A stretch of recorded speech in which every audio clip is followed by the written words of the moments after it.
Santidade não é um fim em si mesmo, é uma ponte para a intimidade e a comunhão com o Senhor. Palavras de John Bevere no seu livro Kryptonita, com as quais eu concordo. E nos próximos minutos quero te mostrar que elas são respaldadas pela palavra de Deus. O cenário de fundo é a terceira ponte aqui em Brasília. Uma imagem que eu quero que fique na sua mente, para lembrar que a santidade não é um fim em si mesmo, é uma ponte para a intimidade com o Senhor Jesus. Fique comigo e nos próximos minutos nós vamos caminhar por essa verdade bíblica.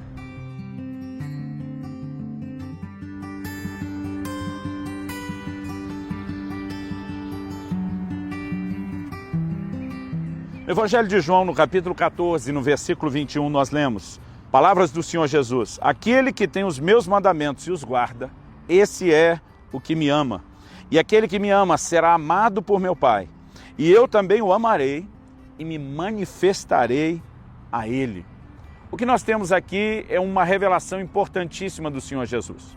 Em primeiro lugar, ele fala que uma das motivações da obediência, obviamente, deve ser o amor. Mas ele fala daquele que se compromete a guardar os mandamentos. Em outras palavras, aquele que decide andar em santidade. E é importante que a gente olhe nessa perspectiva. Por quê?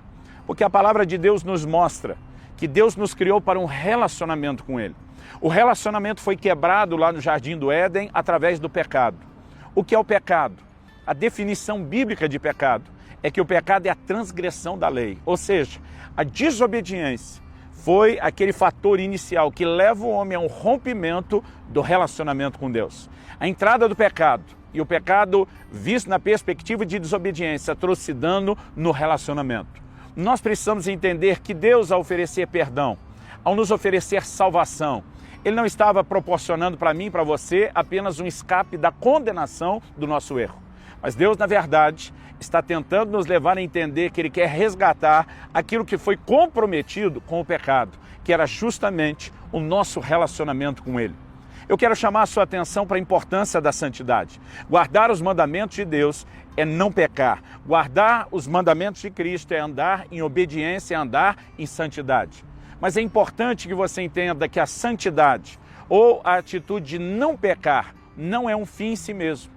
Ela é, e acredito que esse cenário dessa ponte atrás de nós vai nos ajudar a lembrar isso, ela é a ponte para uma vida de intimidade com Deus. Eu ouvi essa definição do John Bevere no seu livro Kryptonita e eu gostei demais. A santidade não é um fim em si mesmo, ela é uma ponte para a intimidade com Deus. Então Jesus está dizendo que aquele que tem os meus mandamentos e os guarda, esse é o que me ama. Primeiro ele fala do nosso amor. Ele diz, e eu também o amarei. Ele será amado por meu Pai. É lógico que a Bíblia não está dizendo que Deus só ama quem o ama guardando os mandamentos. Deus nos amou quando nós éramos ainda seus inimigos. Essa expressão, será amado por meu Pai, eu o amarei, está falando do prazer, está falando da realização do coração de um Deus que percebe que nós estamos indo ao encontro dele e do seu propósito para nós, que é uma vida de comunhão, que é uma vida de intimidade. Obviamente, precisamos entender e compreender pela palavra de Deus que a desobediência sempre terá consequências. A desobediência sempre trará problemas. A palavra de Deus nos diz em Provérbios 10, 27, o temor do Senhor prolonga os dias da vida, mas os anos do perverso serão abreviados. O temor do Senhor nos impede de pecar, mas o perverso, que não se permite ter o temor do Senhor e, portanto, peca, terá sua vida encurtada. Nós sabemos, obviamente, que há recompensa. A palavra de Deus diz no Salmo 19, 11, a respeito de guardar os mandamentos do Senhor. A Bíblia diz, em os guardar a grande recompensa. A pergunta é, qual é a grande recompensa da obediência aos mandamentos? Qual é a grande recompensa de decidir não pecar ou andar em santidade? Nós precisamos entender que se por um lado a Bíblia não apresenta um evangelho baseado em méritos, onde entramos nas bênçãos apenas por merecimento, nós precisamos entender que por outro lado a mesma Bíblia fala de semeadura e ceifa. A Bíblia diz de uma maneira muito clara, de Deus não se zomba.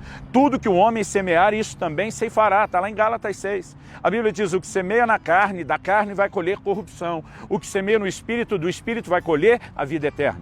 Então, embora não haja salvação sem a expressão da graça que se recebe por fé, nós precisamos entender que a mesma fé que recebe essa graça que não merecíamos, ela agora tem obras. E entre elas, as obras da fé envolvem a obediência. A Bíblia diz que nós somos chamados para a obediência da fé. A obediência é um ato de fé, é um ato de resposta a esse Deus em quem cremos. E nós precisamos entender que há sim recompensa. Jesus disse, se você me ama, a ponto de guardar os meus mandamentos, eu amarei.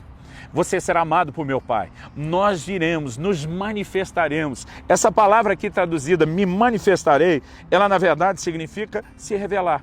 Aliás, esse texto foi traduzido na NVI, a Nova Versão Internacional, assim: eu também o amarei e me revelarei a ele.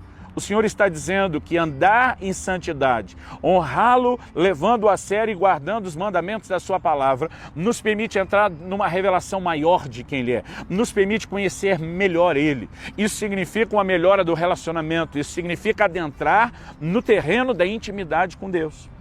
Aliás, o apóstolo Paulo diz, na segunda epístola aos Coríntios, no capítulo 7 e no versículo 1, a respeito da importância de que nós aperfeiçoemos a santidade no temor de Deus.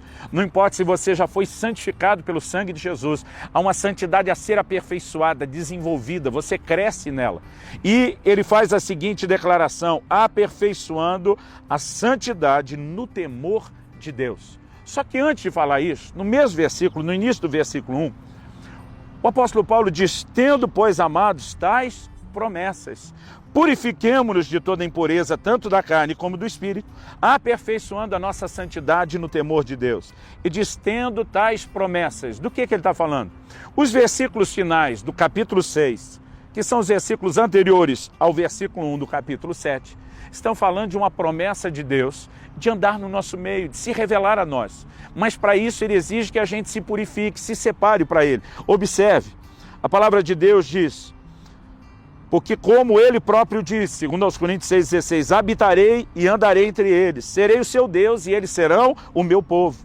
Por isso, retirai-vos do meio deles, separai-vos, diz o Senhor. Não toqueis em coisas impuras e eu vos receberei. Serei vosso pai, vós sereis para mim filhos e filhas, diz o Senhor Todo-Poderoso. É depois disso que ele diz, tendo tais promessas. Promessas de que ele andaria no nosso meio. Promessas de que ele se revelaria a nós. Promessas de que ele seria por pai e nós por filhos. O tempo todo o foco é um relacionamento e o desfrutar da presença dele. Ele diz, diante de tais promessas, que serão experimentadas de forma condicional. Se nós nos purificarmos, se nós nos santificarmos, se nós nos separarmos, diante de tais promessas, Paulo está dizendo, gente, não vamos desperdiçar essa chance, não vamos comprometer essa oportunidade, vamos aperfeiçoar a santidade. Santidade é uma ponte para a intimidade. Santidade nos leva a um lugar de um relacionamento mais profundo com Deus. Nós precisamos entender que não só ela é parte daquilo que Deus sonhou e planejou. Precisamos entender que há uma santificação inicial, há uma progressiva e haverá num dia uma santificação final, uma obra completa. Até que cheguemos lá, não podemos simplesmente estacionar, não podemos parar de crescer. Precisamos seguir aperfeiçoando a nossa santidade. Entender que isso é uma expressão do nosso amor para Deus. Entender que isso nos leva a não apenas a amar a Deus, mas ser amado no sentido de alcançar o prazer, a aproximação dele. Aliás, Tiago diz, da parte de Deus, chegai-vos a Deus e ele se chegará a vós. Aproximar-se de Deus não é só a busca da oração, não é apenas a disposição de dizer eu vou jejuar ou ler a palavra. Aproximar-se de Deus é estar cada vez mais perto da revelação do caráter santo de quem Ele é. É viver de uma forma que não o afaste. Em Isaías 59 a Bíblia diz, os vossos pecados fazem separação entre vós e Deus de modo que Ele não vos ouça. Como se chegar a Deus em pecado, se eles nos separam de Deus? A chegar a Deus fala não apenas de um coração de busca, fala não apenas de desejá-lo, mas fala desse processo de santificação. E à medida que eu e você nos aproximamos de Deus, a Bíblia diz, Ele se aproximará de nós. Muitas vezes as pessoas estão pensando na santidade apenas como meio através do qual vai fazer com que eles evitem receber a punição que eles não queriam. Isso é parte de um ingrediente importante que é o temor a Deus. E a Bíblia diz que nós devemos aperfeiçoar a santidade também com temor. Mas o amor deveria nos fazer entender o que a gente ganha. Que andar em santidade não é apenas evitar aquilo que de negativo pode acontecer como consequência do pecado, mas é atrair aquilo que de positivo, pela nossa obediência, pela nossa atitude de honra para com Deus nós vamos alcançar. Não estou falando de um evangelho de merecimento, repito isso. Não estou negando ou anulando a graça, mas estou lembrando você que Deus diz, eu honro aqueles que me honram. Estou lembrando você que a Bíblia diz que de Deus não se zomba e que o homem semear, como já foi dito antes, isso também ceifará. Semeadura e ceifa não é só na hora da oferta. Semeadura e ceifa diz respeito a se vamos investir na carne ou se vamos nos inclinar para o Espírito. Que a palavra de Deus encontre lugar no seu coração, de atrair você para a santidade. Repito, não como um fim em si mesmo, mas como uma ponte que te leva a um lugar de intimidade. Intimidade é o que Deus quer que tenhamos com Ele. O Salmo 25:14 diz, a intimidade do Senhor é para aqueles que os temem, aos quais Ele dará a conhecer a sua aliança. A sua aliança era vista na perspectiva dos mandamentos. Deus está dizendo, eu vou revelar minha aliança, meus mandamentos, para que você guarde e através de guardá-los, preserve a santidade. Viva a santidade e através dela, gere e desfrute de uma maior intimidade. Que o Senhor te dê graça para perceber a importância disso e para se deixar ser atraído pelo convite dele para esse lugar de uma comunhão íntima, intensa e poderosa. Em nome de Jesus. Que Deus te abençoe.